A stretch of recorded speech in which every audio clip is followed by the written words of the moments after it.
va a ser parte fundamental para poder entender esta bacteria. Vamos a ver lo que va a ser la cápsula, la cual va a estar compuesta por el ácido D-glutamínico, que es una capa gruesa, que esto va a hacer que nuestras barreras del sistema inmune no van a poder fagocitar. No va a poder fagocitar esta bacteria, lo cual va a llevar que esta pueda sobrevivir en nuestro medio. La pared celular vamos a tener que es una estructura rígida que proporciona firmeza y protección.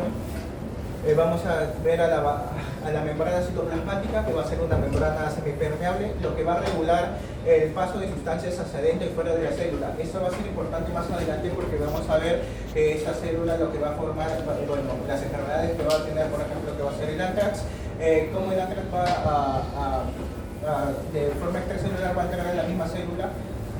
Lo vamos a ver en la siguiente PPT. Vamos a ver el citoplasma, la cual va a ser el medio interno donde se encuentran los ribosomas, el ADN y otras moléculas necesarias para la vida. El ADN, que es un material genético que va a ocurrir, bueno, eso va a ser más que todo información genética y va a ocurrir lo que es la replicación. En los ribosomas va a ser una síntesis, la síntesis de proteínas, lo cual esto va a hacer que la bacteria pueda vivir y pueda hacer su ciclo de vida, su crecimiento y reproducción de la bacteria. En las endosporas, eso va a ser una estructura de resistencia de la bacteria que en forma de condiciones extremas. Por eso esta bacteria puede sobrevivir en el suelo, puede vivir en el aire, pero en otros lados. La corteza y capa de la espora, la cual vamos a tener acá en Spore 1 y Spore Member, va a ser las capas protectoras que rodean la endospora, proporcionando resistencia a factores extremos como calor, desecación y productos químicos. Desecación se refiere a la eliminación, la eliminación de agua dentro de la célula. El mecanismo de patogenicidad, vamos a encontrar la entrada de las esporas, que es a través de la piel, que va a ser el anthrax cutáneo, por inhalación, que es el anthrax pulmonar. Bueno, también se puede decir anthrax o carboncilo, que es lo mismo, que más adelante se van a preguntar por qué he dicho esto. Vamos a encontrar también que es la forma en ingestión, que va a ser anthrax intestinal. En la germinación de esporas vamos a ver que los tejidos del huésped, las esporas van a germinar, se transforman en bacterias activadas. La tercera va a ser la producción de cápsula y toxinas. Bueno, las bacterias van a comenzar a producir cápsula para protegerse y toxinas para llegar a la célula del huésped. Bueno, diseminación son las toxinas que destruyen el tejido, causan edema y suprimen la respuesta inmune. Las bacterias se diseminan por la sangre. Siguiente, por favor. Ahora voy a explicar acerca de todo, todo el mecanismo. ¿Qué es la membrana? ¿Qué es la membrana? ¿Qué cosa? ¿Qué es la membrana? ¿La membrana? Bueno, la membrana plasmática, bueno, acá vamos a encontrar la membrana citoplasmática. Es una barrera semipermeable. Esta va a ser... Sí. ¿Ustedes saben qué es una cápsula, qué es una pared? ¿Sí? ¿Saben la diferencia?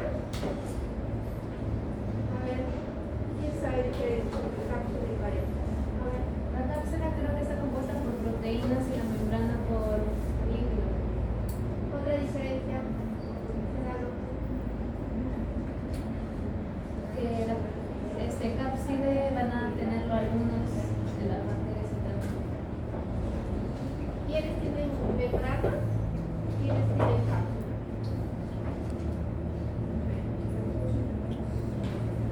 ¿Cuál es la característica de una pared celular?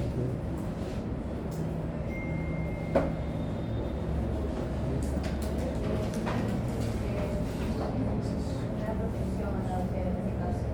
¿Y en la protección?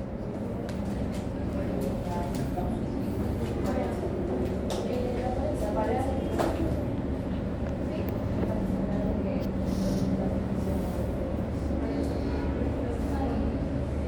Yo quiero que cuando comente, quiero que levanten la mano, porque esa persona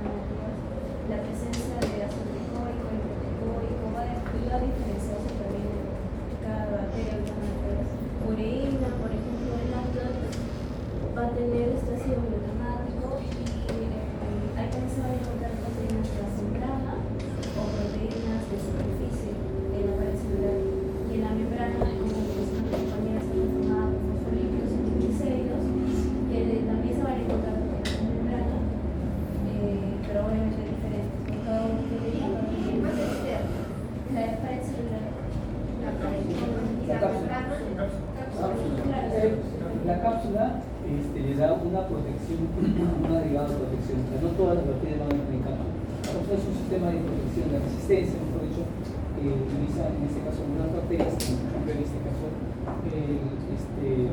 La pregunta era, ¿quién es más externa? la cápsula. La cápsula. La cápsula. La cápsula.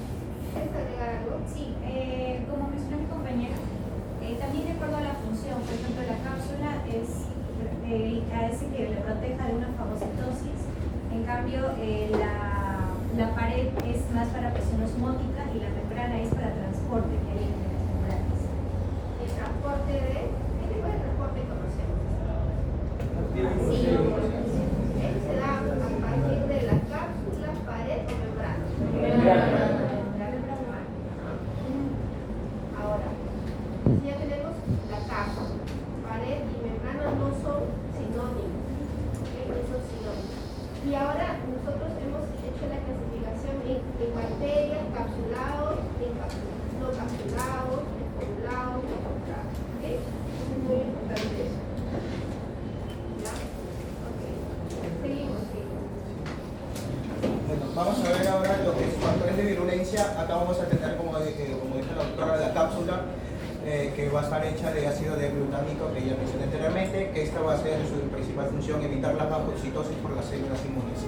Vamos a tener lo que es el antígeno protector, que es parte del complejo tóxico codificado por el plásmido, que bueno, el plásmido PX va a ser un que contiene los genes de las toxinas. Antígeno protector, el factor letal y el factor Por edematoso. favor, podemos tener la luz de adelante. La luz.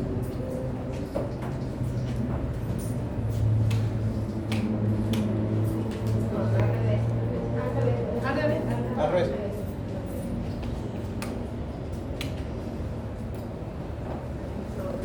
Mejor apaga. Mejor apaga. Ahí. Bueno, seguimos con el factor letal, que va a ser la proteína que afecta a la vía maca, que es la proteína quinasa activada por mitógenos, que esa va a ser la causa muerte celular. Vamos a ver el factor edematoso, que va a ser la adeninato ciclasa activada por calmodulina, que esta va a aumentar el adeninato ciclasa y esto va a causar edema y disfunción celular. Vamos a tener el plásmido PX1 que va a contener los genes de la toxina, bueno, eso ya lo mencioné, va a codificar los componentes del complejo tóxico. Y por último, el plásmido PX que va a codificar los genes para la síntesis de la cápsula. Esa va a ser necesaria para la producción de la cápsula. Ahora vamos a explicar acerca de lo más importante que creo que va a ser el modelo de acción de las toxinas del anthrax. La toxina del anthrax, estas toxinas lo principal que van a entrar es en el sistema inmune, usualmente macrófagos, neutrófilos. Vamos a empezar primero por la unión de la antígeno protector a la membrana.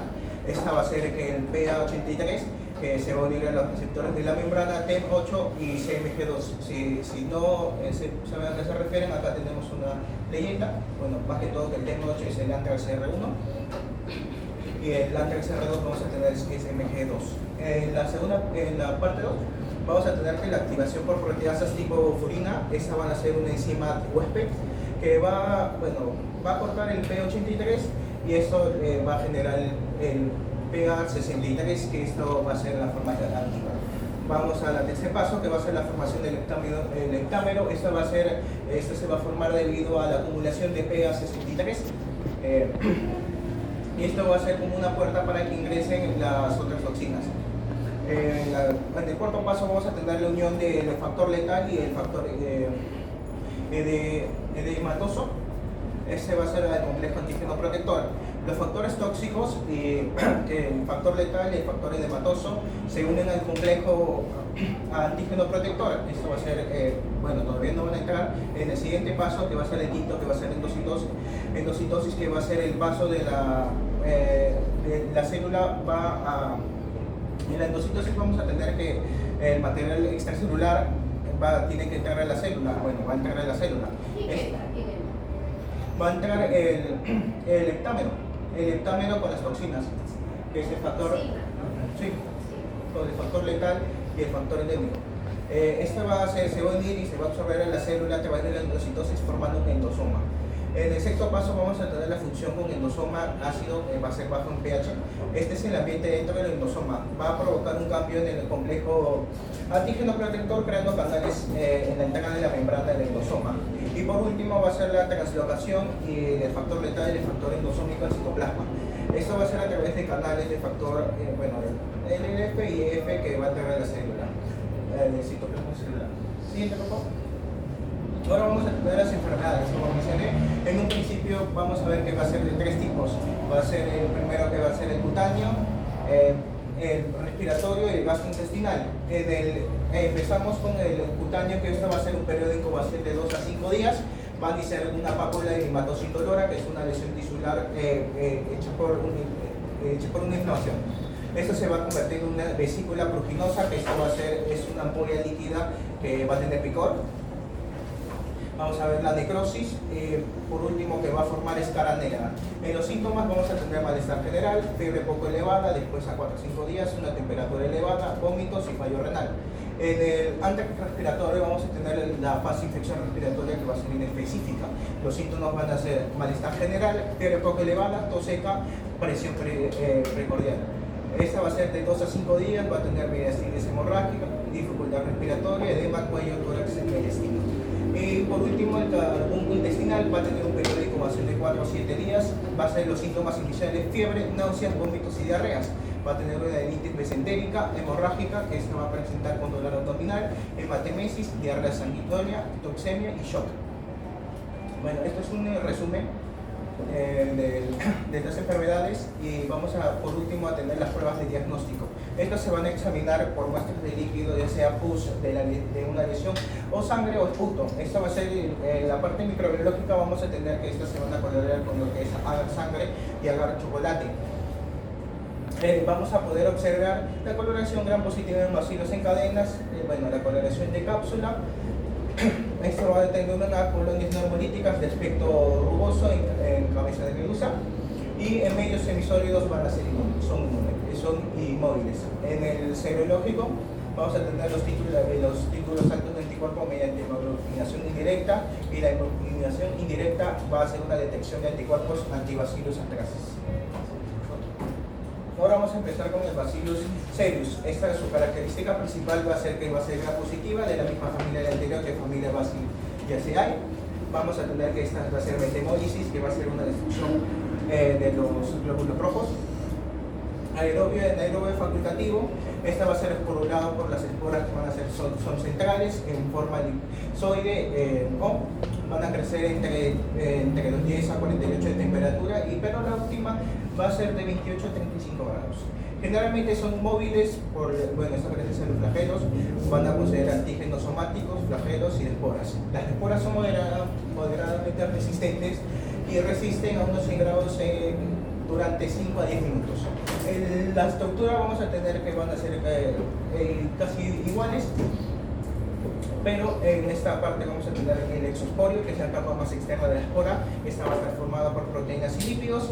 En la capa vamos a ver que su capa va a ser gruesa, de proteínas muy resistentes. Esta va a proteger frente a productos químicos, calor y enzimas digestivas. La membrana externa, que está debajo de la capa, va a contribuir a la protección de la espora. La corteza, que esta es una capa gruesa hecha de peptidoglicano especial. Esta va a mantener la espora deshidratada, la cual va a ser resistente. En la pared de la espora va a rodear el núcleo de la espora y va a ayudar a mantener la estructura y participar en la germinación. Y por último, la membrana interna y el ADN. La membrana interna es la última barrera antes del material genético, que va a ser el ADN, el material genético de la bacteria, compacto y protegido.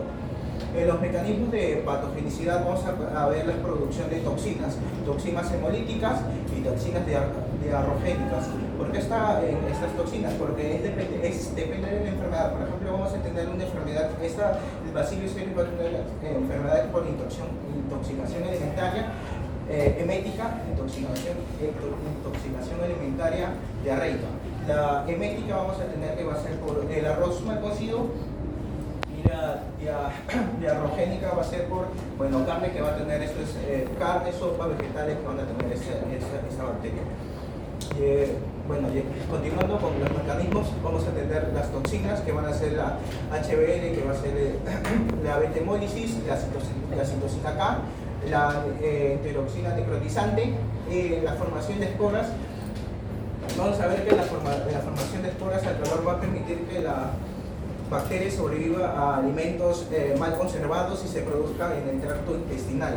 Vamos a ver la adhesión-invasión, que va a ser de Bacillus cereus a adherirse en tejidos intestinales y se reproduzca en el tracto intestinal. Vamos a ver la producción de enzimas, que va a ser enzimas proteicas y lipoicas que van a facilitar la invasión al tejido. Siguiente, por favor.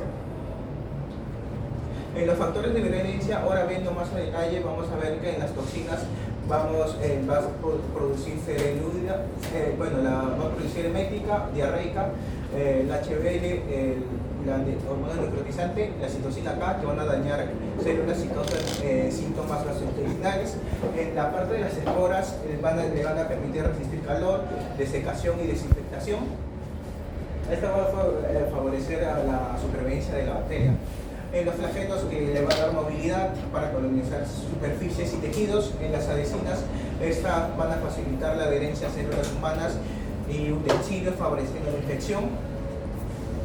En enzimas extracelulares como proteasas, lipasas, amilasas, fosfolipasa C, que degradan tejidos y van a contribuir a la inflamación. En las enfermedades vamos a tener tres tipos, como mencioné anteriormente. La intoxicación alimentaria médica, esta va a ser la causa por ingesta de alimentos contaminados, especialmente de arroz mal cocido o mal refrigerado. La toxina va a ser la cereúlida. Los síntomas van a ser náuseas, vómitos intensos, a veces dolor abdominal. Esto va a ser un inicio rápido entre la hora o 5 horas después de comer. Y la duración va a ser corta, generalmente menos de un día.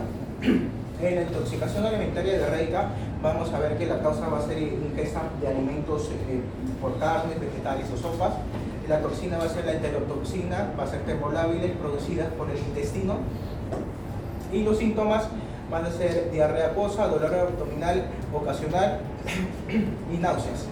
El inicio va a ser un poco más lento que el anterior, va a ser entre 8 y 16 horas después de comer, y la duración va a ser entre 12 y 24 horas. Siguiente, por favor. Y seguimos con lo último, que va a ser infecciones oportunistas, que usualmente estas son poco comunes, pero más graves. Vamos a tener la endoftalmitis, que va a ser una infección ocular severa que puede llevar a una pérdida de visión. Acá se puede ver más, acá he puesto este dibujo donde se puede ver todas las enfermedades que se puede dar. Vamos a ver la bacteriemia o la sepsis, especialmente en pacientes hospitalizados con catéteres. La neumonía rara pero posible. La meningitis, que también va a ser rara, pero se ha documentado en pacientes neonatos y en pacientes inmunodeprimidos. Y por último, la prueba de diagnóstico, vamos a ver que se examinan muestras de citoniosis, alimentos y vómito. Vamos a ver el cultivo bacteriano, que va a ser el medio agar sangre, agar manito salado y agar nutritivo. Las características en agar sangre, vamos a ver que las colonias grandes, opacas y rugosas, vamos a hacer hemólisis clara, útil en diferenciar entre Bacillus anthracis. Va a crecer entre un promedio de 30 a 37 grados Celsius y es aeróbico facultativo.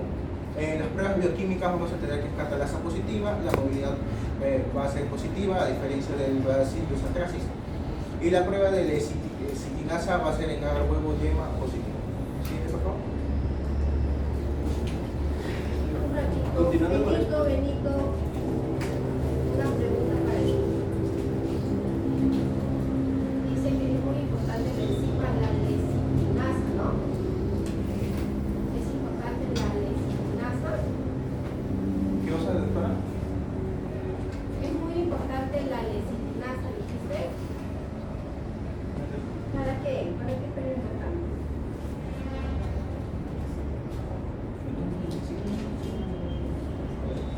Coméntame acerca de la lecitina.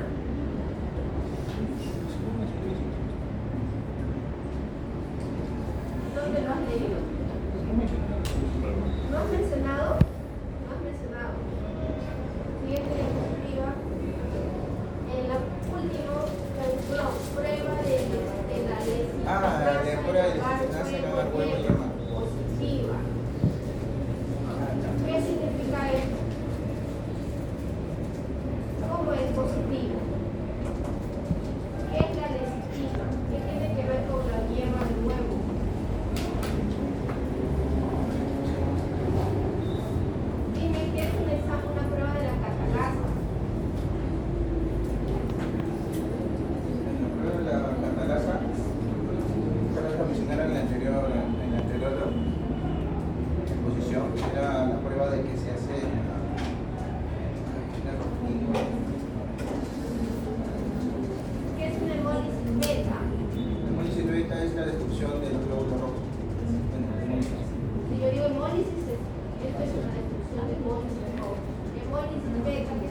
¿Puede ser completo, doctora?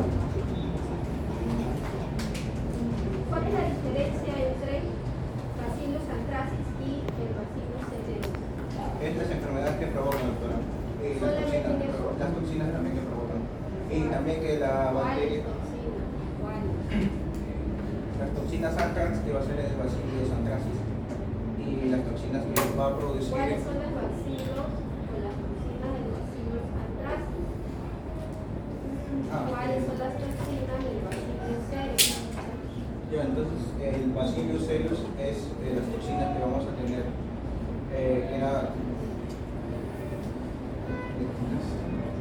Ya está, siguiente expositor.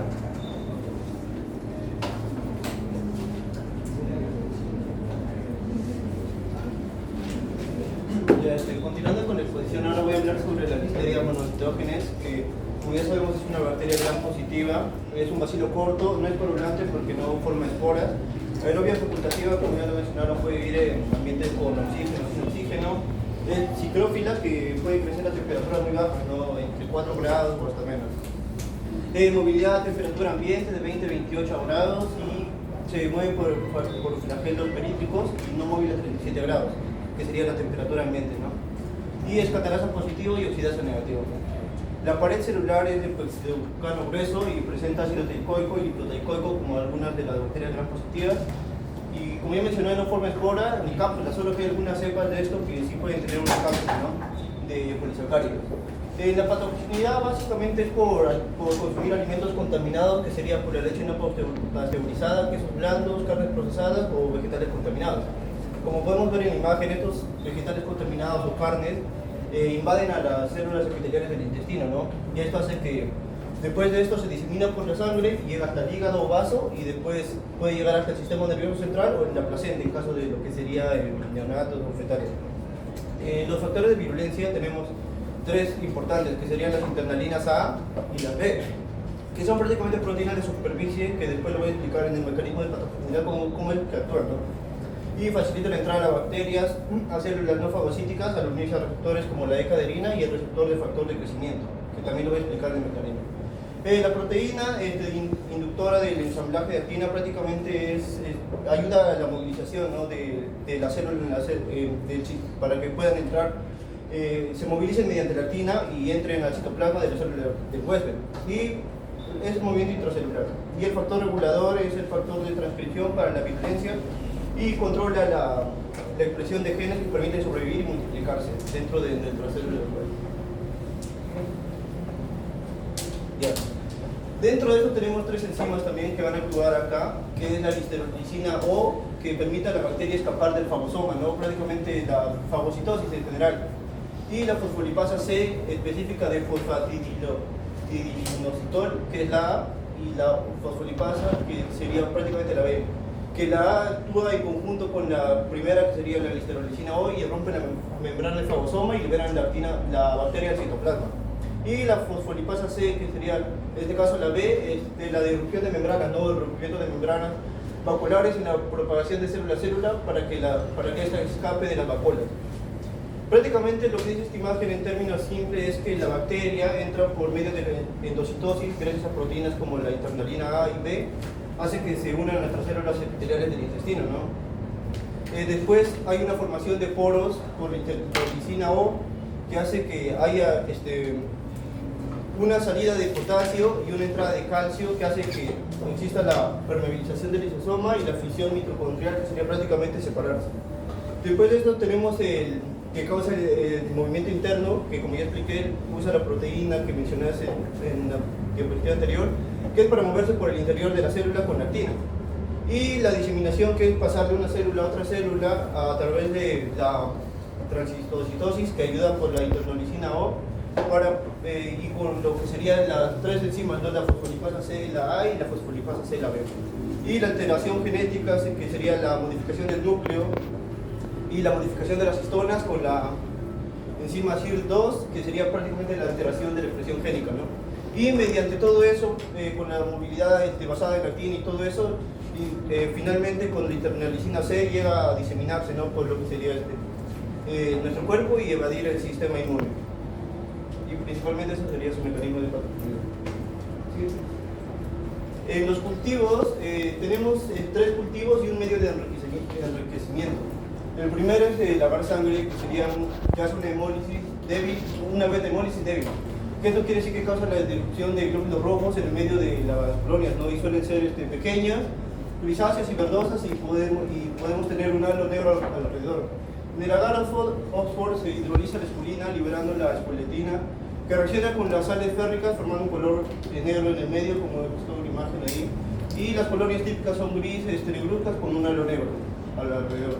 Y el agar Palcam, que contiene polimixina B y manitol, que como ya sabemos el indicador rojo fenol es que no hace no fermenta el manitol, ¿no? Por lo que la colonia se ve en gris-verde con un halo negro. Y el medio de enriquecimiento Fraser, que los componentes son la esculina, sales férricas, cloruro de litio y antibióticos, que prácticamente favorece el crecimiento de la listeria, ¿no? En estos medios y muestran contaminadas. Y el cambio de color es oscuro. Si es que cambia oscuro quiere decir que sí es positivo a listeria, ¿no? Y los diagnósticos microbiológicos es en muestras de sangre, LCR, la placenta o líquido amniótico. Y esto es la identificación basada en características bioquímicas, como ya mencioné, la catalasa positiva, y pruebas rápidas serían PCR para poder tener la detección directa, técnicas tecnológicas como ELISA, algo más, y el hemocultivo positivo en casos de septicemia, ¿no? Y la detección de Gram en los bacilos Gram positivos.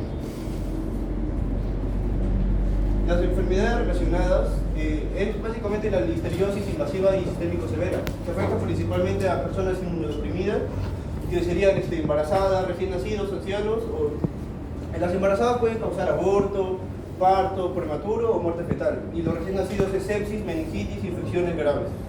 En adultos vulnerables o personas mayores, meningitis, septicemia y encefalitis, y endocarditis, pero a veces es raro. Mientras en la listeriosis no invasiva, que sería como que podremos decir la forma más leve o solo gastrointestinal, es en personas sanas, ¿no? Que por consumir los alimentos contaminados o estar en contacto con él, y tenemos síntomas como diarrea, fiebre, náuseas y dolor muscular. Ahora voy a hablar sobre la segunda bacteria que voy a explicar, que es la Erysipelotrix russopatiae, que es un bacilo delgado, pleomórfico y tiene diversas formas. Tampoco es esporulado porque no genera esporas, no es gram positivo, no ha sido alcohol resistente, no es mótil porque tampoco tiene movilidad propia, no es encapsulada, es aerobio facultativo porque puede vivir con o sin oxígeno, catalasa y oxidasa negativa. Es de crecimiento lento en los medios de cultivo habituales, como sería lavar sangre, ¿no? Sus factores de virulencia es las adhesinas, que es para unirse al tejido, ¿no? Epitelial y proteínas de superficie, que sería la proteína de superficie A y B, que lo voy a explicar después en el mecanismo de patogenicidad. Y las enzimas como la neuramidasa, que degrada el ácido ciálico de las células del alrededor, facilitando la disminución tisular y poder adherirse, ¿no? Y la hialuronidasa, que facilita la propagación de la bacteria a través del tejido conectivo. El mecanismo de patogenicidad básicamente es entrar en piel o heridas o mucosas, ¿no? Y en humanos ocurre principalmente en personas que manipulan a los animales infectados. En este caso pueden ser cerdos, pescados o hasta ovinos. Y bueno, o los veterinarios, los carniceros que trabajan con ese tipo de cosas, ¿no? Como lo que serían carnes contaminadas. En adhesión e invasión tenemos a las proteínas de superficie que ya mencioné, la A y B, que son adhesinas que facilitan la unión a estas células, ¿no? Epiteliales y endoteliales del alrededor, que invade el tejido subyacente y especialmente a través del endotelio vascular. La evasión del sistema inmunológico se da la resistencia a la fagocitosis, hace que no sean eliminados, ¿no? Y la producción de enzimas facilitan la invasión tisular y daño de las células, que serían la neuramidasa y la hialuronidasa. Y la diseminación sistémica, que sería la bacteria entra al torrente sanguíneo causando bactericemia y afecta órganos como corazón, endocarditis y articulaciones. El cultivo se da en temperaturas normales de 35 a 37 grados, son colonias visibles de 24 a 48 horas, y como mencioné, el lavar sangre no es más común, que serían con sangre de cordero, en este caso, o caballo, que crecen formando colonias pequeñas, transparentes o ligeramente opacas, y puede presentarse hemólisis débil o ausente, ¿no? Y el lavar nutritivo con suero o glucosa, que es el suero de bovino, al 10%, y puede favorecer el crecimiento. También se puede suplementar con glucosa para estimular el desarrollo y el crecimiento. Y en diagnósticos microbiológicos tendríamos la sangre, en casos de septicemia, el resultado de lesiones cutáneas, el erisipieloide, Y exámenes directos que podremos hacer en la tinción de Gram. El resultado esperado es que los bacilos Gram positivos finos o cortos o largos, no poder ver eso, y en cadenas cortas. Y la identificación bioquímica es catalasa negativa. Métodos moleculares tenemos la prueba de PCR para permitir la identificación rápida y específica. En lo que es la serología principalmente usada en el diagnóstico epidemiológico en animales, prueba de aglutinación o ELISA, y enfermedades, especialmente es en cerdos, ¿no? La erisipiela porcina, y en nuestro caso sería la erisipieloide, que es por tener contacto con estos animales, mayormente se da de forma cutánea, ¿no? O localizada, que sería la más común, que es una lesión eritematosa y dolorosa en las manos o dedos, por tener contacto, como mencioné, con pescados, carnes o animales enfermos. Y la forma septicémica o rara sería asociada a endocarditis, especialmente en personas con valvulopatías. Y eso sería. Hasta ahí, a ver, entonces, Fran, la listeria, ¿qué no transmite? La listeria, animales, como puede ser la vaca, los cerdos también. Sí, animales que tienen que ver con carne. Vamos a leer acerca de la listeria.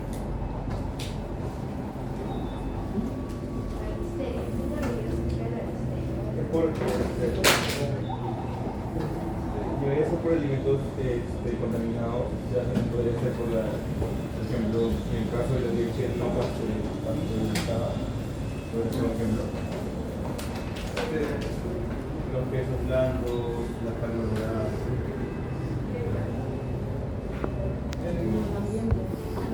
Por eso, compañeros, sí tiene razón. O sea, usa principalmente alimentos contaminados, pero el factor común que le puedo ver a todo esto es de procedencia bovina, o sea, de las vacas.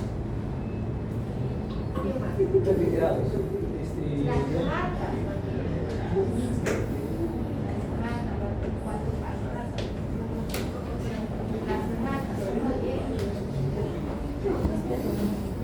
¿Sí o no? Las ratas, a través de la orina de las ratas, el animal bovino, nosotros comemos esos animales contaminados. ¿Con qué?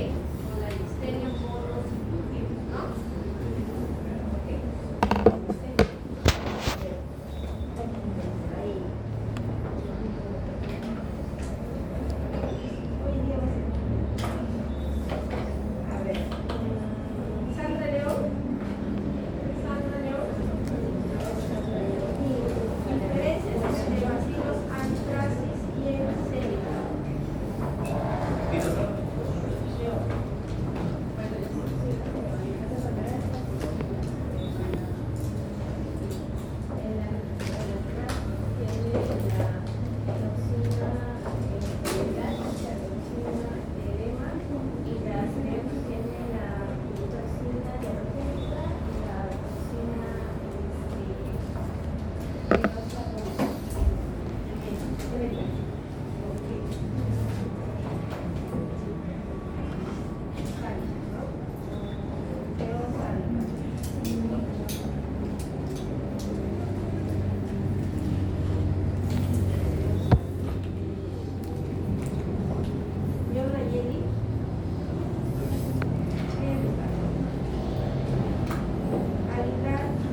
son formadores de esporas.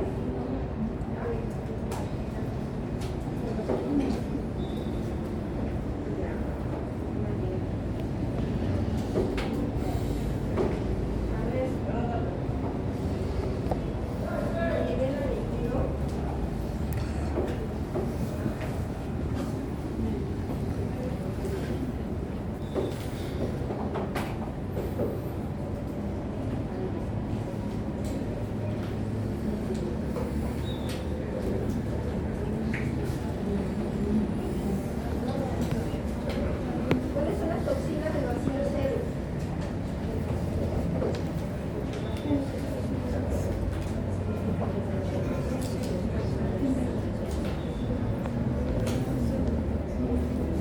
Pedro Quispe, menciónanos. ¿Qué factores de virulencia conocen para el bacilo antracis?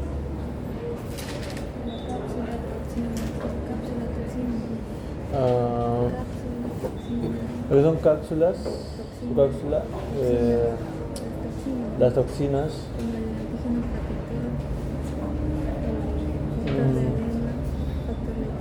Gracias, Claudia. Otra pregunta. ¿Cuál es la enfermedad por el bacilo antracis más frecuente? ¿Qué tipos de infección por antracis conoces? ¿Qué tipos de infecciones por antracis Carbunco conoces? respiratorio, carbunco intestinal y carbunco lo que es cutáneo. Ojo que yo escucho cuando le soplan, ¿no?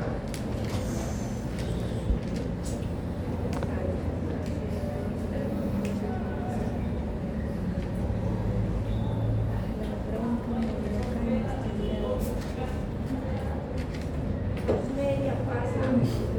¿Sí? Diferencias entre antracis y celia.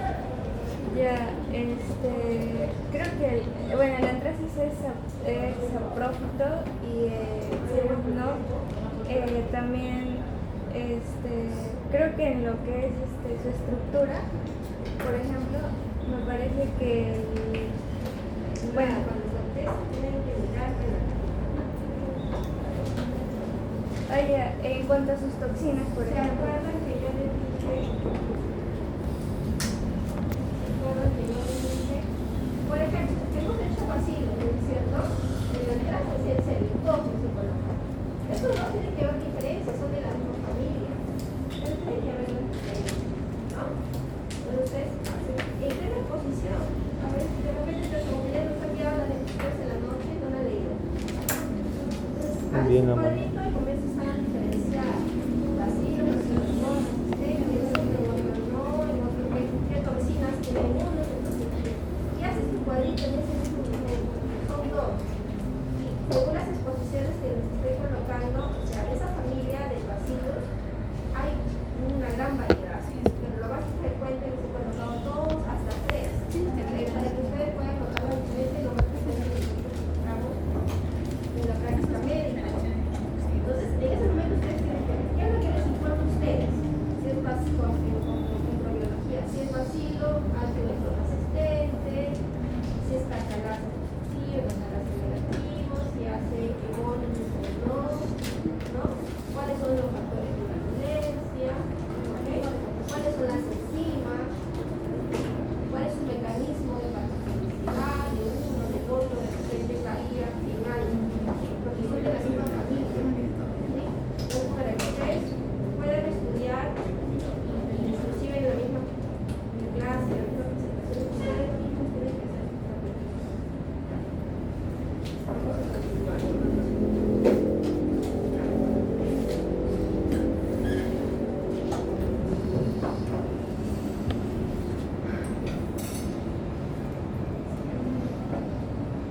¿Claro viendo? Claro. Digan, ¿cuál es el microorganismo o bacteria que nos produce, hagan quién es un médico, que nos produce la erisipela? Uno, porque existen varios. Uno que estamos revisando hoy día. La erisipela.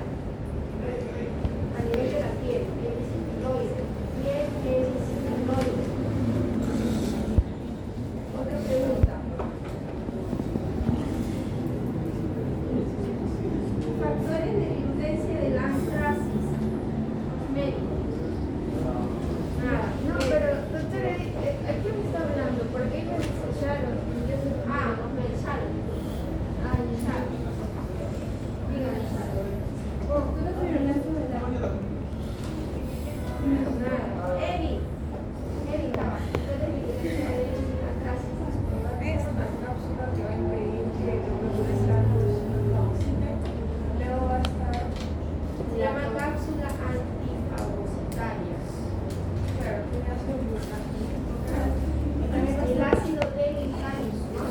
También va a tener a la toxina letal que está formada por el... A ver, Timoteo, muchos soplanos, Timoteo, ¿no?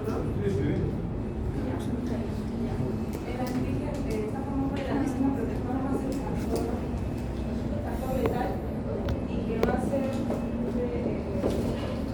una enzima que es la proteasa de síntesis que va a ayudar a causar las proteínas y va a hacer que los macrófagos liberen factores de grasa tumoral ayudando a la inflamación para matar a la vida. También va a estar la toxina del edema, que es el antígeno protector más el factor de belleza. Y también tiene una enzima llamada la venilato ciclasa, que va a hacer que aumente el ANS dentro de las células y va a provocar una edema o un carbúnculo.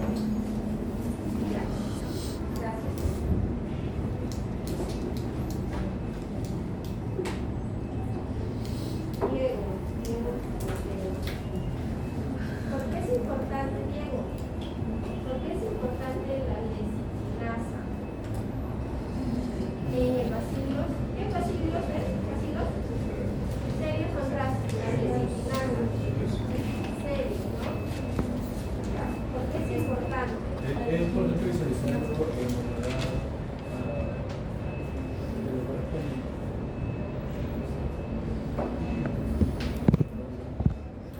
Una pregunta.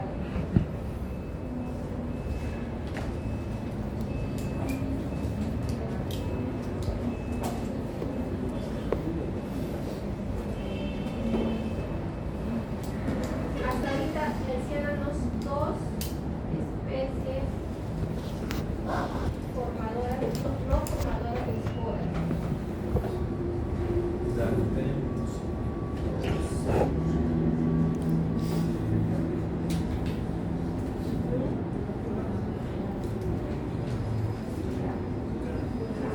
Fernando Prudencio.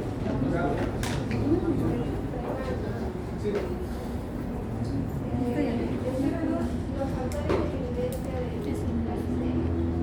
De la listeria.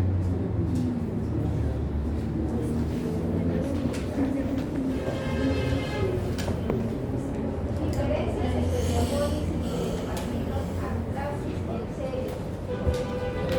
Uno es nula y la otra, o sea, plasma y la otra es beta. Glicera es beta. En serio.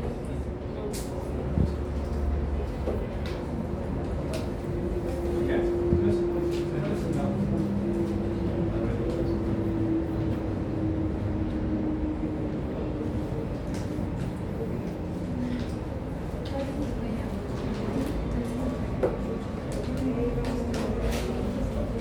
Fiorella Paroni.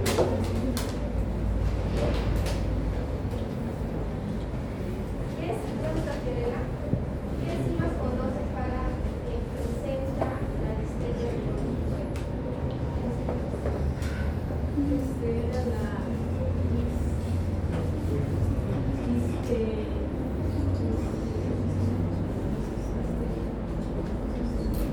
otra?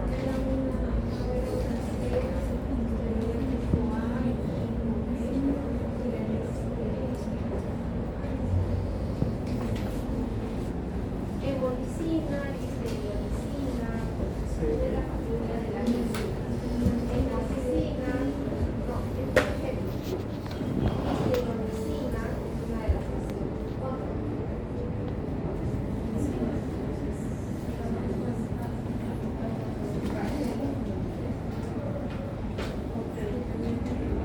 En la presentación mostraron una imagen acerca de la lecitinasa, ¿recuerdan? Que yo les hice la pregunta. ¿Qué es tan importante? ¿Qué tiene que ver la lecitinasa con componente de yema de huevo? Y colocó, ahí sí puedes colocar las diapos, colocó dos diapositivas donde unas eran la característica, ¿no? Una son algodonosas, algo como lechosas, las blancas, y la del lado derecho son rosadas. A eso se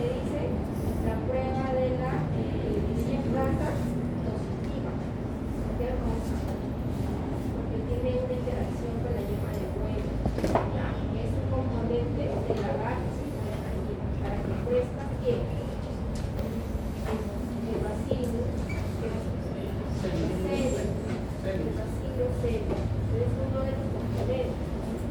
¿Qué es lo que sucede? Que la desoxinasa, pues, la desoxinasa que tiene el bacilo serio descompone el nombre, la desoxinasa, que se encuentra en el agarre. ¿Sí? Y por eso le da una coloración rosada. Normalmente ustedes van a ver que el bacilo se va a encontrar así como si fuera algodones. ¿Ok? Ya. Otra pregunta. Último. Paroli. ¿Qué tipos de enfermedad puede producir el bacilo? Antracis.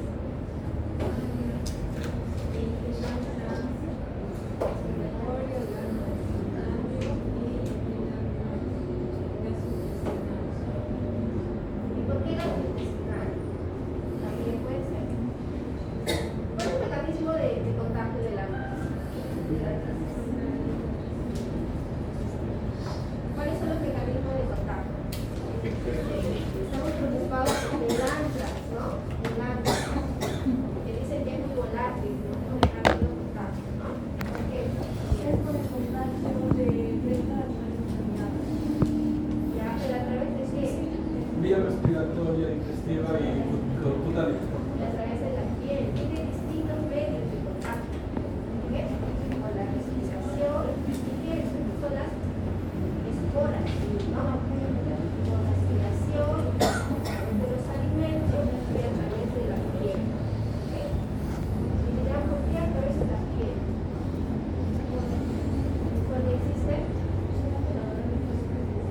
porque tiene encima el degrado componente del colágeno de la piel, la inmunidad, degrada, ingresa a la piel. ¿Ya? Ok, vamos a continuar con la tercera sesión.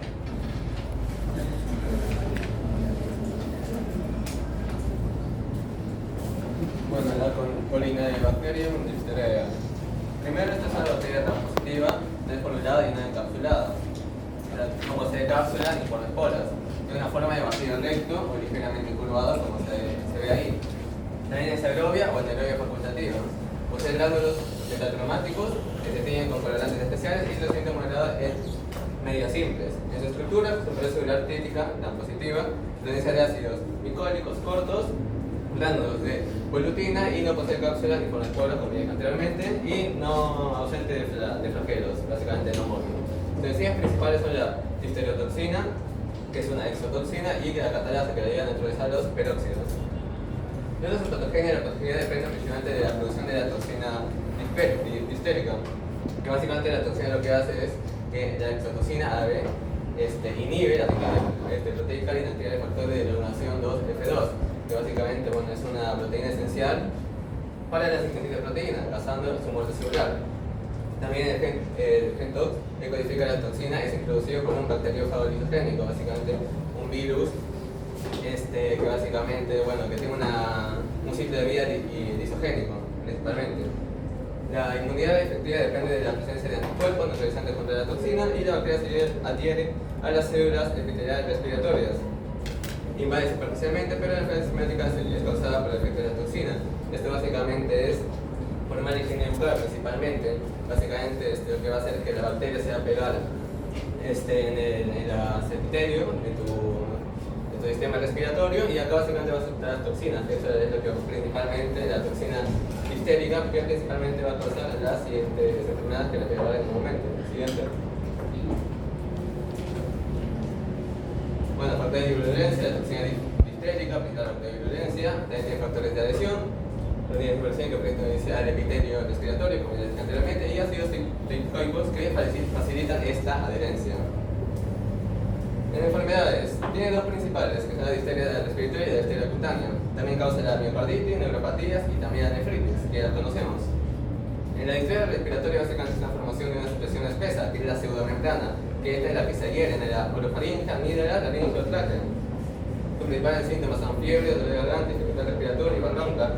Lo que hace esta pseudomembrana básicamente es que puede causar si no se controla adecuadamente la obstrucción de la vía aérea, que esto puede ser fatal. La difteria cutánea básicamente son ulceraciones, como se ve en la imagen, crónicas con una membrana gris en la piel. Que es más común en zonas tropicales o en personas sin acceso a vacunas. Esto puede causar también complicaciones sistémicas.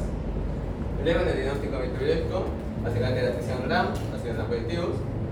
En el cultivo, sus principales son el agar tintale, que son colonias negras, y el medio Loeffler, que son una rápida identificación.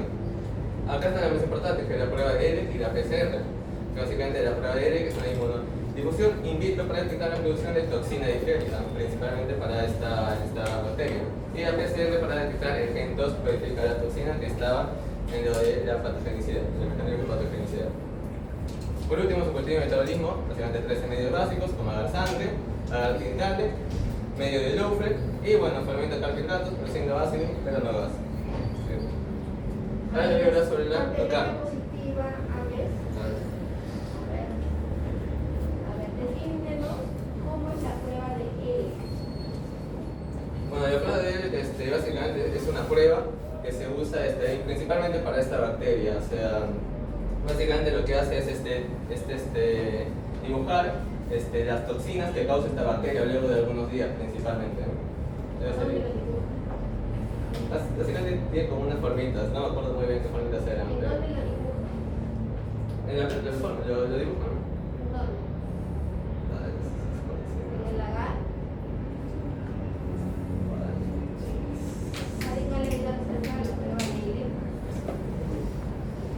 ¿Cómo hace la diferencia con bacterias en tu placa? ¿Cómo haces la diferencia que es un colinobacterio en una placa? Yo creo que tiene una formita, ¿no? ¿Quién ha leído acerca del colinobacterio? Efectivamente, son como tiras reactivas que le colocamos en la cerquita y adoptan una forma de letra china. Puede adoptar una parte de la K, una parte de una V. Sí, ya se la había preguntado. Eso lo puedes observar en la placa de crecimiento. ¿Qué se puede definir como esta prueba de ET? Por eso se dice inmunodifusión. Como ya hemos visto inmunodifusión en práctica, ¿no? ¿Cómo crea el componente? O sea, el antígeno, anticuerpo en este caso también. ¿Ok? Entonces, in vitro, lo puedes observar integralmente, puedes definir exactamente las letritas, ¿ok? Fueran unas estructuras o estructuras chinas.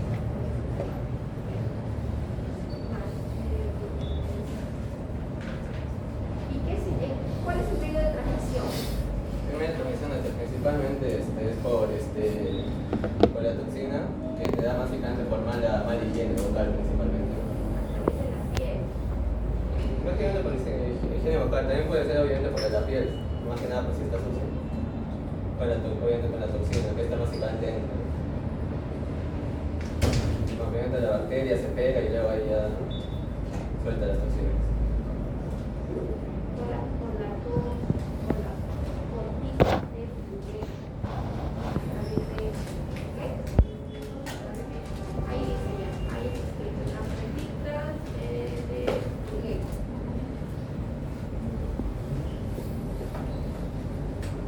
Medio de Loeffler. A través de las gotitas de juguete, son gotitas que nosotros pues usamos, son microorganismos complejos. Sí.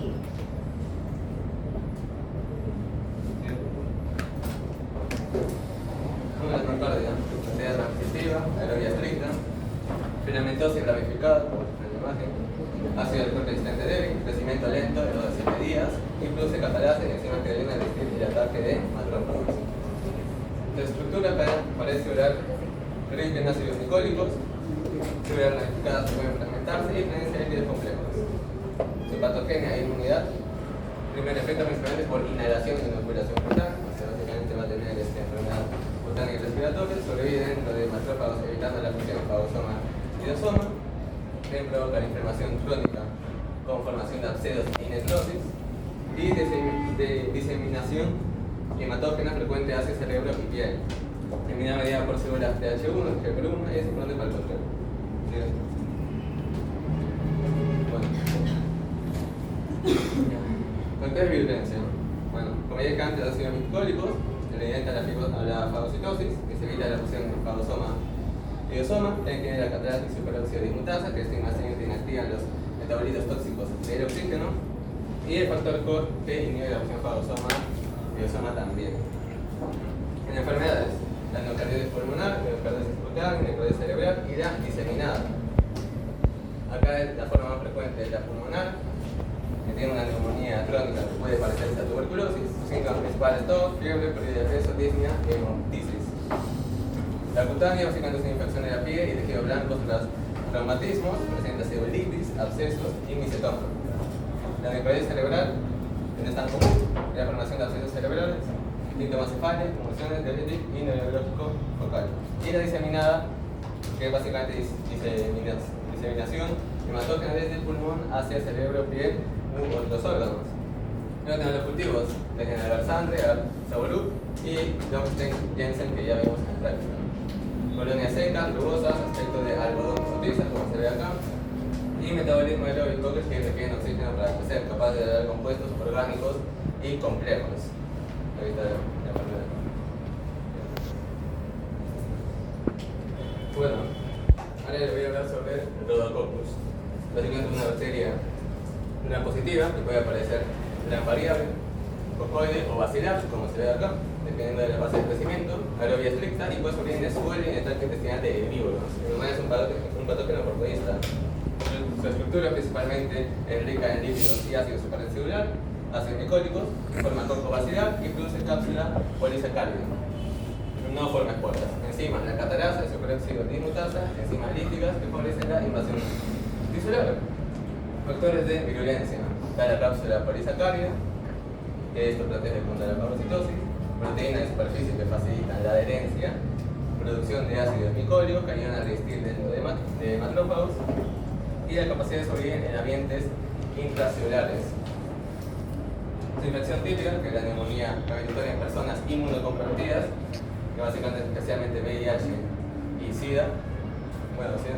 Puede diseminarse a cerebro, ganglios linfáticos y otros órganos, y infecta principalmente por inhalación de polvo contaminado o exposición a animales, por ejemplo los caballos principalmente. La respuesta inmunitaria mediada por células testadas para enfermedades. Acá está la neumonía por Rhodococcus X, que es la enfermedad principal de este tipo de bacterias. Tiene enfermedades importantes en humanos, causadas principalmente, como ya dije, por caballos mal cuidados. La enfermedad se caracteriza por neumonía subaguda, pulmonía cavitaria crónica parecida a tuberculosis y afecta sobre todo a pacientes inmunosuprimidos, como dije anteriormente, y puede causar tos, fiebre, pérdida de peso y dolor torácico parecido a la endocarditis. Cultivo y metabolismo, puede dar sangre, como la mayoría, pueden de color rosado o salmón, como se ven acá, capacidad de incubación, y tiene un metabolismo aéreo capaz de trasladar compuestos orgánicos y son saprófitos ambientales.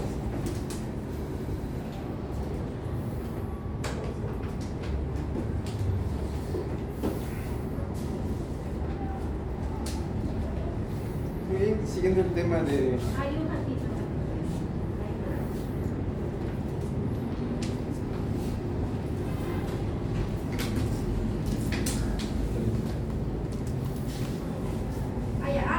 ¿Qué características tiene el Rhodococcus entonces? El Rhodococcus, bueno, básicamente su principal característica sería que tiene catalasas y que su enfermedad es principalmente por animales, por un animal, que es principalmente el caballo mal cuidado. Esto normalmente hace que tengas inoculación de y luego te dé ya la Rhodococcus X. Estructuralmente, microbiológicamente, ¿cómo lo observas? ¿Qué es? Bueno, es una positiva, tiene catalasa, tiene también ácidos nicotílicos, que estos sirven para la resistencia de ácidos o alcoholes para su decoloración y también para que no, bueno, para evitar la fagocitosis. ¿Cómo lo observas en la placa? ¿Cómo observas en la placa? En la placa básicamente son como unos granaditos, son más o menos como son parecidos a unos bacilos principalmente, ¿no? Parecidos. De bueno.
cutánea principalmente, que también causa también nefrosis, como ya dije antes.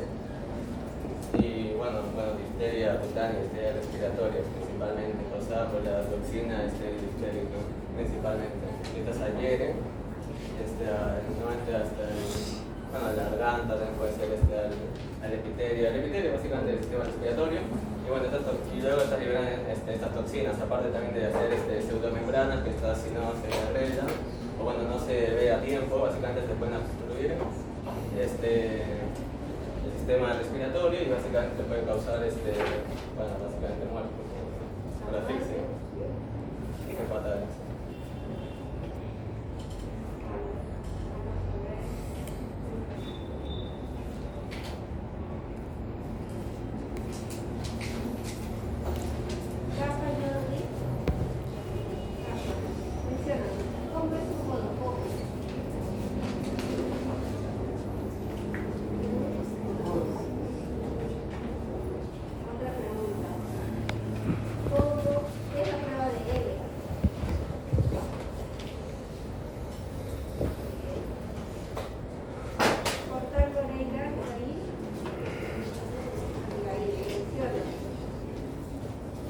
Doctora, disculpen, ¿fue al baño? Claro, pues. De repente tiene un problema. La nocardia.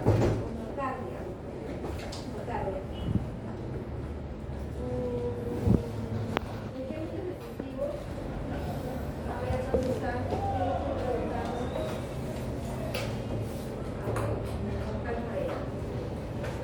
¿Qué medio efectivo puedes aislar la nocardia?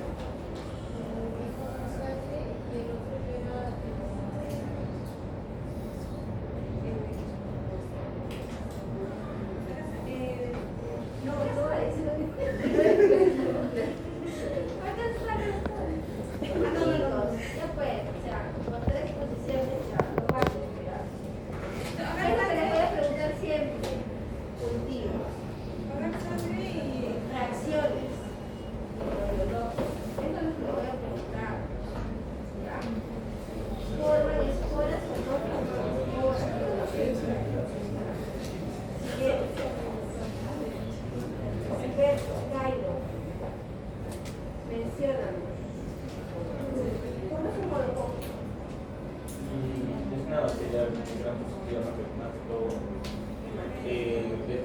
O vacilo, pero eso va a llevar a la parte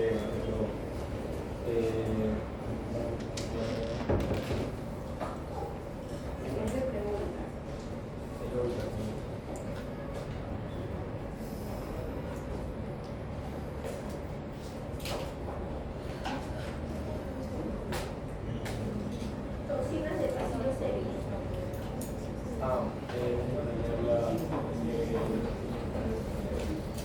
Hay dos, el aire,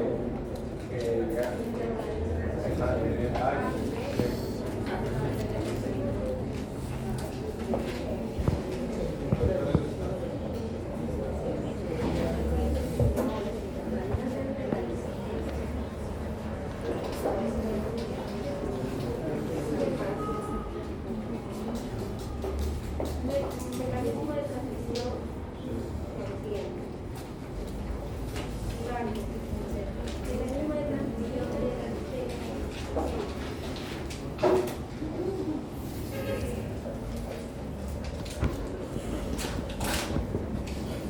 Okay.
un tema más diferente en relación a las bacterias, y estas se titulan micobacterias. Se titula así, tiene el nombre característico de micobacterias porque mico significa hongos, y en los análisis de estas bacterias es parecido a los hongos, pero no son hongos. Los resultados son muy similares cuando hay micosis de los hongos, pero recalco, no son hongos, son bacterias. Por eso tiene el nombre. Bien, las micobacterias en general son bacilos rectos. Aquí tengo una imagen clara y fácil de recordárselo. Son como chistris, por así decirlo, que es esa forma alargada y cilíndrica, característica de estas bacterias, y con ligeras curvas. Son ácido alcohol resistentes debido a su pared celular en líquidos. Esto se debe principalmente a, como menciona, su pared celular.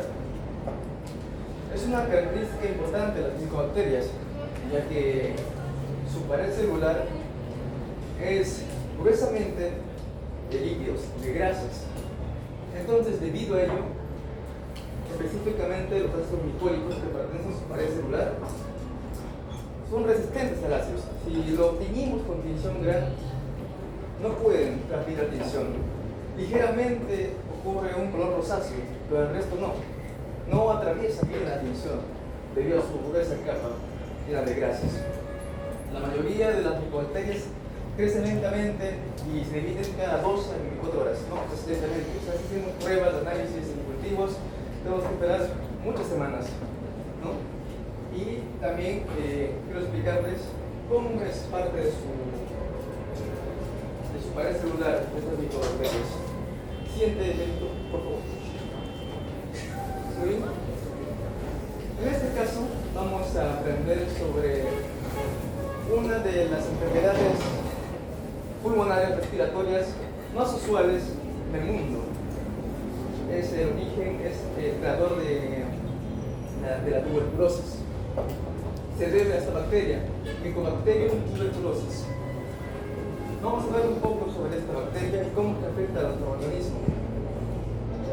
Como mencionaba anteriormente, característica de forma cilíndrica, alargada, tiene un ribosoma, tiene un ADN, su carga genética, y con la característica de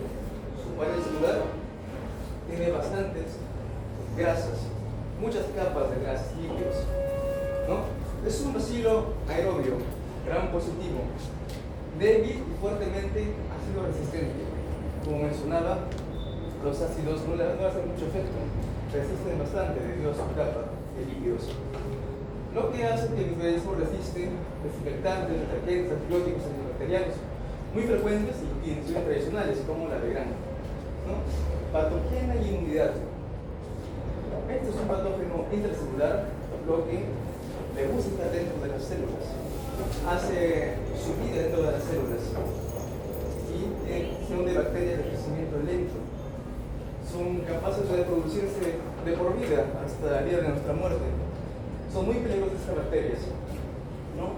Acá tenemos ciertas características importantes como la GAG. Esta es una proteína de esta bacteria que ayuda a combatir ciertas defensas del cuerpo. Primero vamos a hablar cómo ingresa a nuestro organismo.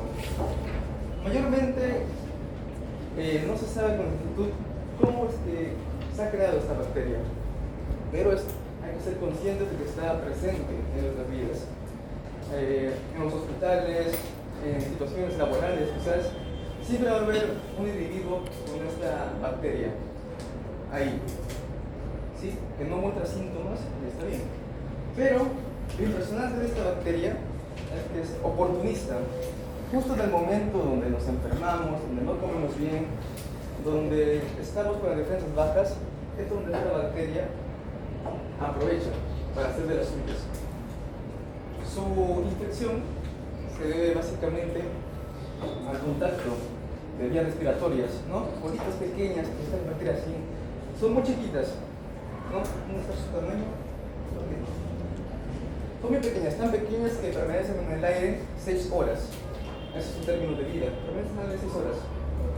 Entonces, si estás junto a alguien con tuberculosis, llevas mucho tiempo con él en amistad, o ya sea en compañía, o un familiar, te pueden conocer fácilmente porque su vía principal es la vía respiratoria superior, nariz, boca y lo que es la garganta.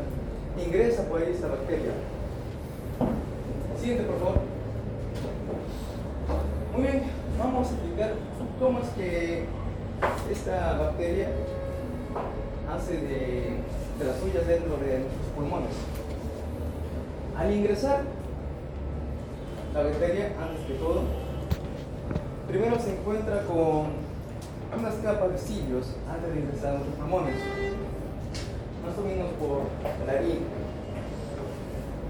más o menos por ahí. Tenemos una capa muy hermosa en nuestro cuerpo que los cilios barren por completo, se llama barrero ciliado, que expulsan a estas bacterias, ¿no? O a ciertos agentes extraños para el cuerpo.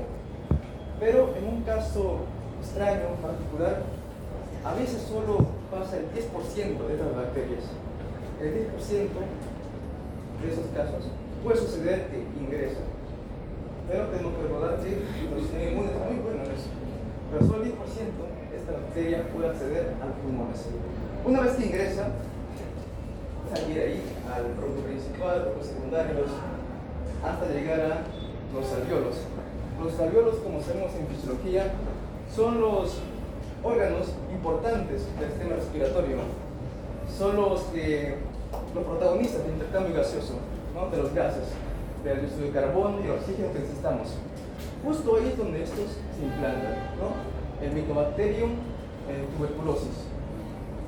La primera línea de defensas a reconocer el cuerpo son los macrófagos. Los macrófagos, como sabemos, encierran, quieren fagocitar a esta bacteria.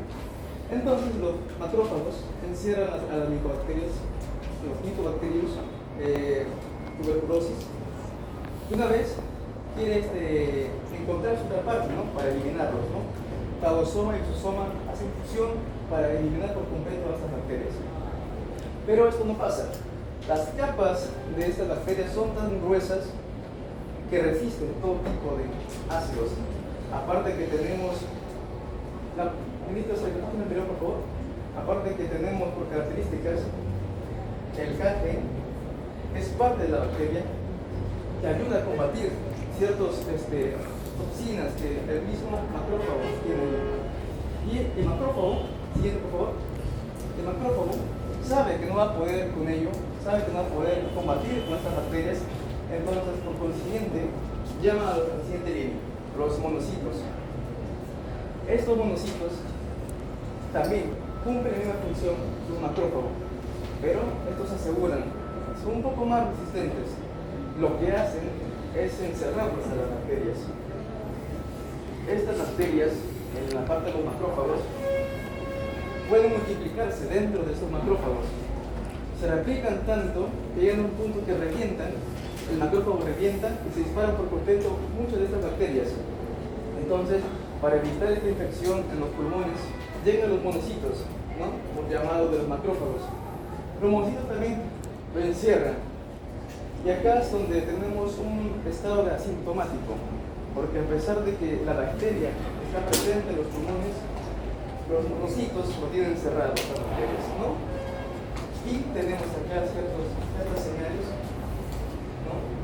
Ciertos puntos del hecho de los monocitos que han encerrado a las bacterias, pero pasa un tiempo y el cuerpo quiere eliminar por completo. Entonces tenemos por respuestas inmunitarias dos cosas que pasan. Los monocitos y macrófagos saben que no van a poder combatir y no van a poder eliminar por completo a estas bacterias, ¿no? Los Mycobacterium tuberculosis tienen esa capa refuerza, que pueden celular resistentes, que no pueden ser eliminadas, ¿no? Siguen permaneciendo ahí. Entonces, ambos llaman a otros más. Llaman a los linfocitos T con las características del CD4, ¿no? Esa característica de llamar a otros más todavía para defensa, ¿no? Y justamente cuando llegan los linfocitos T ocurre la reacción de los tejidos. Entonces, como pueden ver, el Mycobacterium tuberculosis hasta ahora no está haciendo nada, solo está valiendo la inmunidad biológica del cuerpo. Y como podemos ver, nuestra propia defensa va en nuestra contra, porque vamos a ver que en relación a los tejidos, los linfocitos T lo van a usar en conjunto con los macrófagos y las otras células inmunológicas, ¿no? Estos linfocitos tienen la característica de llamarlos macrófagos, pero después de un tiempo es un poco retrasado, por eso tiene la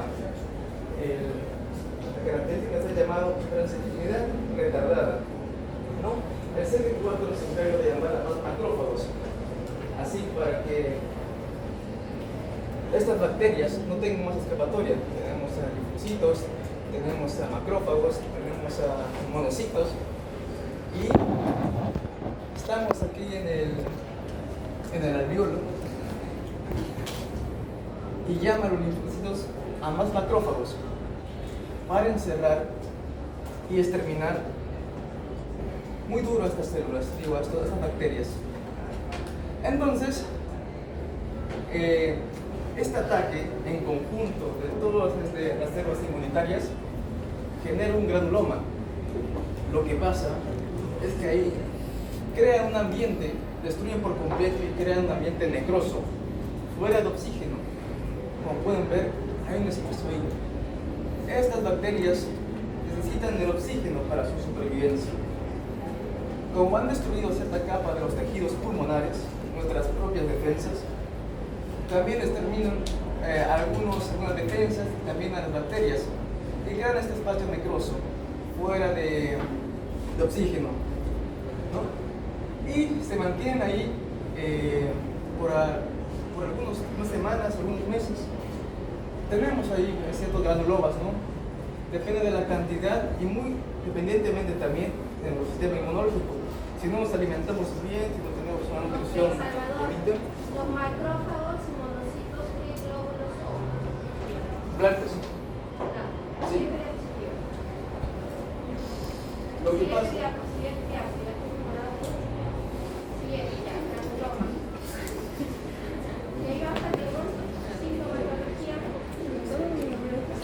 Tenemos el diagnóstico para estas bacterias, de la tuberculosis, que una de ellas es la prueba cutánea de tuberculina, ¿no?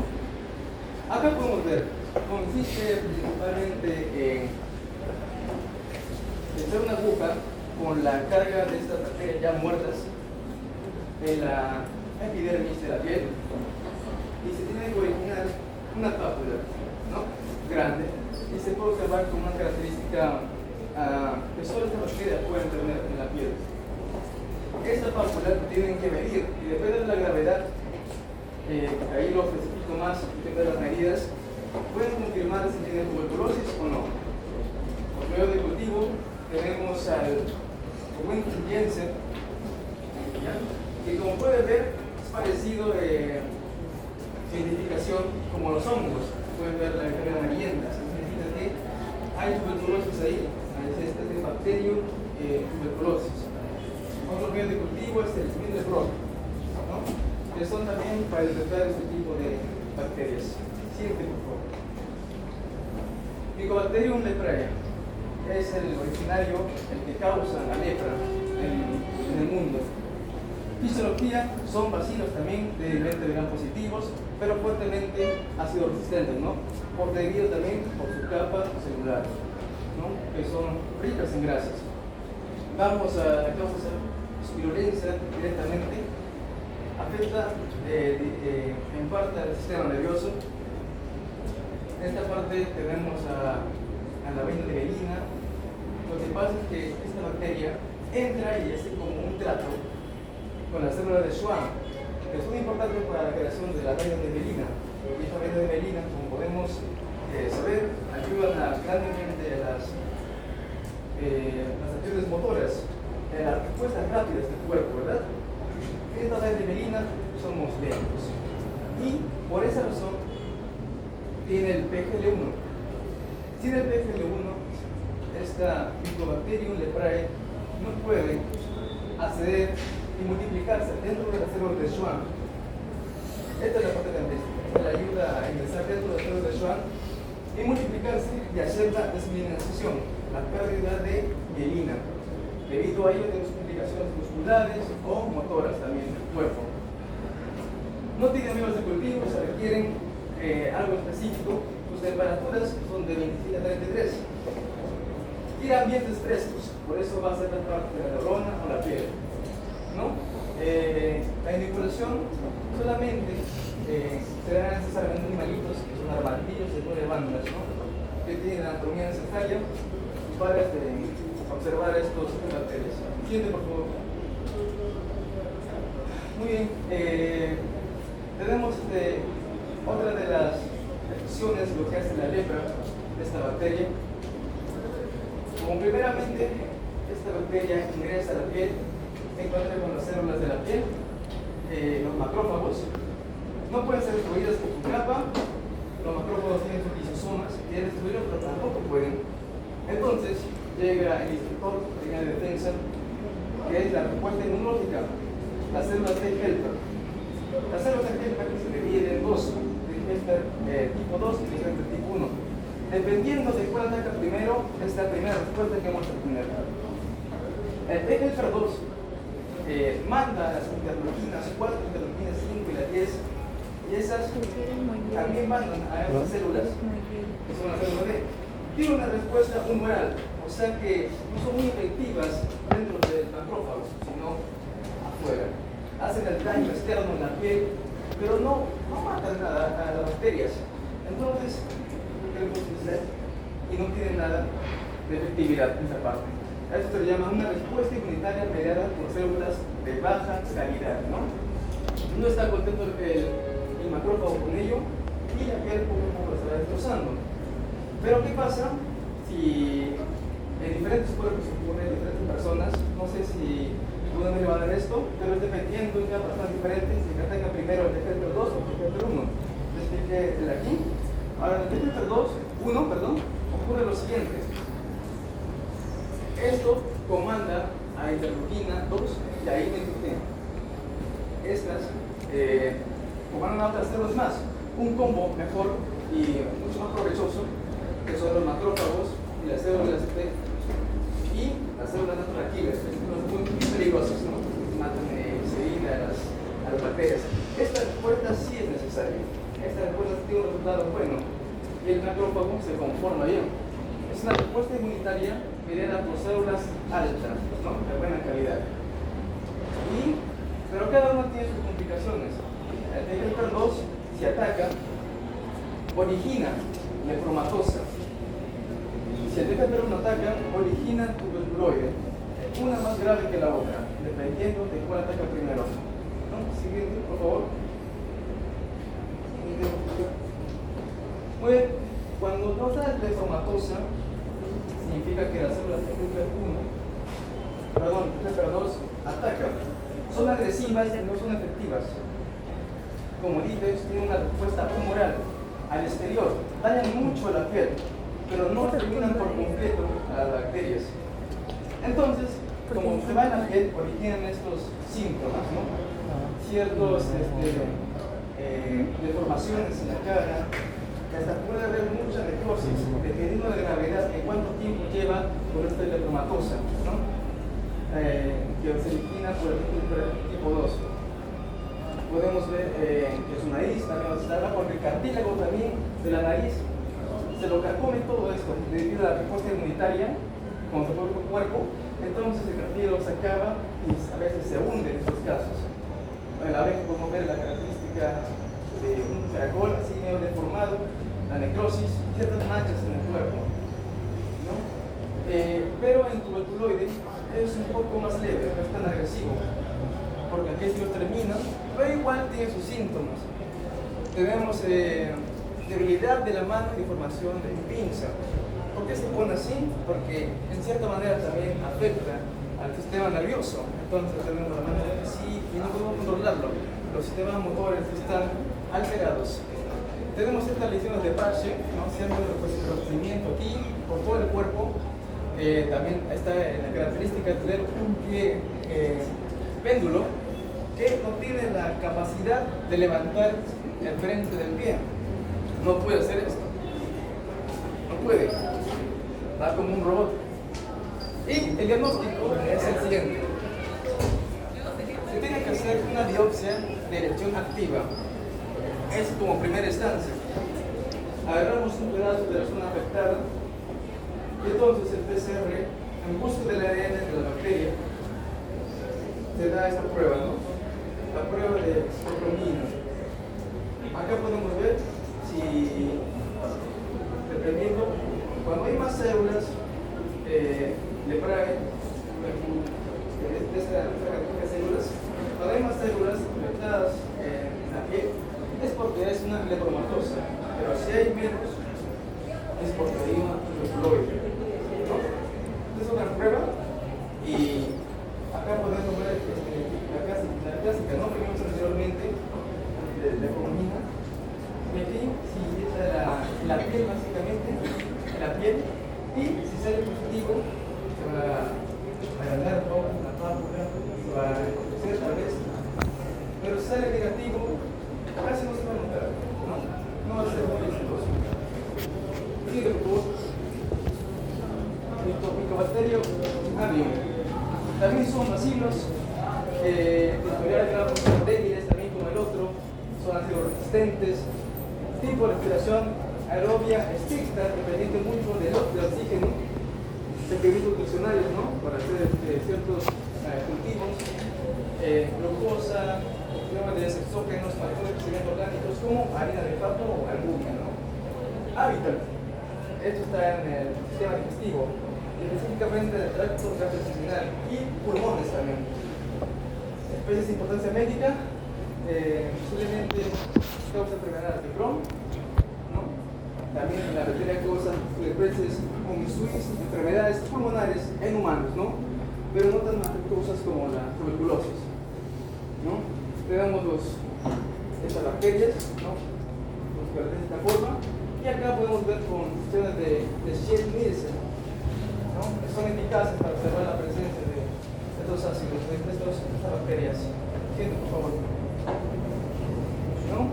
Quería explicarles la toxicidad, pero estamos bien, me parece. Pero voy a explicarles un poco sobre la factores de virulencia que tienen su perfil de infiltración de ivermectina, son supervivientes de celular, les gusta estar dentro de la célula, tienen enzimas superóxidos como la desmutasa y la catalasa, ¿no?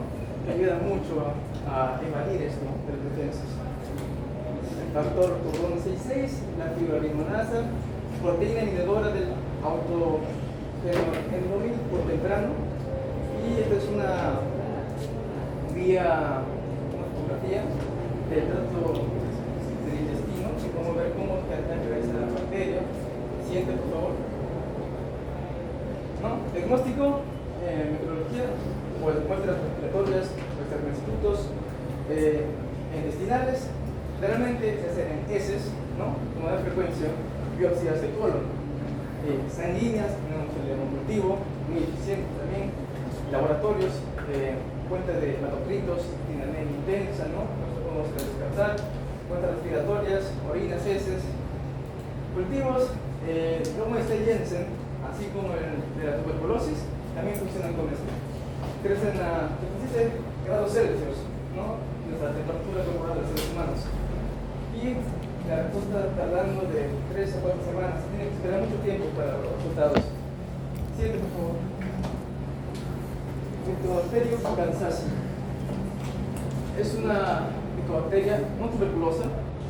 Es característica por su forma de bacilo largo, ¿no? 3 a 5 micras, muy pequeños. Inmóvil, no es porulado y por su resistencia a la respiración con ácido de alcohol. También es resistente. Es fotocromógena porque significa que produce pigmento amarillo al ponerse a la luz, ¿no? Sus colores pueden ser planas, elevadas, lisas o rugosas, ¿no? Diferentes. La morfología de estas colonias son variadas, ¿no? Hay unas planas, son rugosas, ¿no? Como la a veces son lisas. Primero, coleccionan los pulmones, infección, llegan a los alveolos, también atacan al sistema respiratorio, donde es parecido a la tuberculosis, ¿no? Afectado por macrófagos celulares, no se pueden sobrevivir dentro del macrófago, no es destruido, y forma granulomas también, ¿no? Parecido. Siguiente, por su mecanismo de evasión al sistema inmune, pues tiene la fusión, evita la función del macrosoma y lisosoma, ¿no? Con ciertas capacidades que tiene esta bacteria, ¿no? Tiene una pared rica en lípidos, todas las micobacterias tienen paredes ricas en lípidos. Persistentes intracelulares, tienen crecimiento lento y baja inmunosupresión. También no estimulan la fuente de la respuesta inmune, como los patógenos, ¿no? A comparación, esta es lenta, pero discreta, no es sospechosa. Se activa una respuesta celular, TGF1, ¿no? Parecido al anterior que hemos visto de la tuberculosis, digo, de la lepra. Ganglio linfático inflamado. Es característica de esta bacteria que inflama, porque cuando las defensas de los pulmones, del tracto respiratorio se acaban, se van para la línea defensiva, ¿no? La última, los ganglios linfáticos, y ahí es donde se comienzan a inflamar, no pueden, y los ganglios se pasan todo el cuerpo, y estas bacterias, quiero recordarles que también nos puede llegar a la muerte si no se cuida, no tenemos estos tratamientos, ¿no? También, así igual que la tuberculosis, también funciona en agar, luego en este Jensen, ¿no? Un tubo tapado, después de 3 semanas de incubación, puesto a la luz, ¿no? Con la luz tiene el efecto, y se visualizan las colonias, ¿no? Elevadas, rugosas, pigmentadas, medio amarillentas, ¿no? Así se diagnostica esta bacteria. Muy parecido, confuso con la tuberculosis también. Siguiente. Esto, gracias.